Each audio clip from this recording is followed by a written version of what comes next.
This is Dean DaCosta, and today I want to talk to you about PropelIQ. PropelIQ is a Chrome extension, sits right there. One of the numerous things you can do with it is it allows you to X-ray into LinkedIn, GitHub, Facebook, or Twitter, and then you get to see the results and do what you want to do with them. But as an example here, I'm already in LinkedIn, and I'm going to open up. I did a search on Java and Linux. I'm going to open up this particular one, John Bowen, and look at his profile. He's up here in Seattle. That's great. Not too worried about any of that. What I want to do now, though, is show you what else you can do with PropelIQ. PropelIQ puts this right here. It's a little side window. You open it up, and it says Add to PropelIQ. So we're going to add it, and it's loading. What it is doing is it's actually adding this information to my desktop. And what we're going to do is we're going to actually go into the desktop. So we're going to go up here to the PropelIQ icon on the ribbon, push it, and it says go to dashboard. So we're going to go to the dashboard. And what you're going to see is John Bowen is there. Now, you'll see a little bit of information here, a little bit of information there, all pretty. That's great. Link to the direct profile. And then you see over here where it says contact information. In this case, save another email. We're still scouring the internet for this person's email. Check back soon. What they're doing is they're going out there and trying to find contact information on this person. So I'll give you an example. We'll look at this person down here, and you'll notice they have an email address right there. You look at this one here, John Wang, and they give you what they believe to be an email address. In this case, a Twitter email address.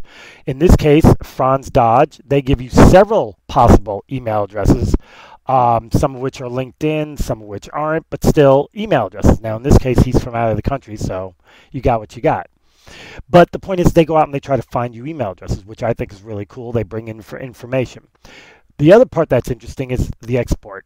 So I'm going to export this data, and I'm going to open it so you guys can see what you get. And you get a really nice, their name, their title, their LinkedIn site. And we're going to open this up a little more. If they found email addresses, they're right there. Email addresses, really cool, nice for you. More information on company names and a whole bunch of other information that's really pretty cool.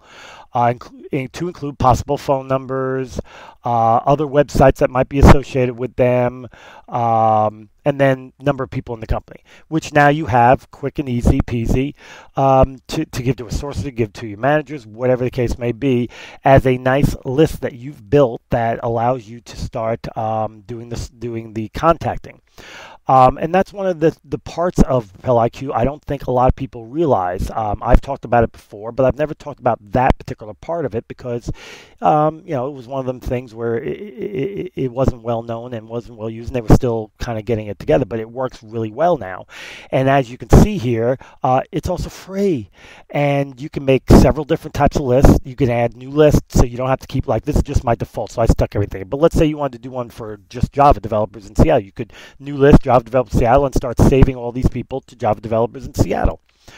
Really great tool. I use LinkedIn as my example, but it'll do the same thing in any of these other places where it can do an X-ray search, GitHub, Facebook, Twitter, wherever you see the little pull out, right there. And that's the other good part. It's always there and always available to you. It's a great tool and just another tool in your tool belt. And yeah, that's Dean DaCosta. That was PropelIQ.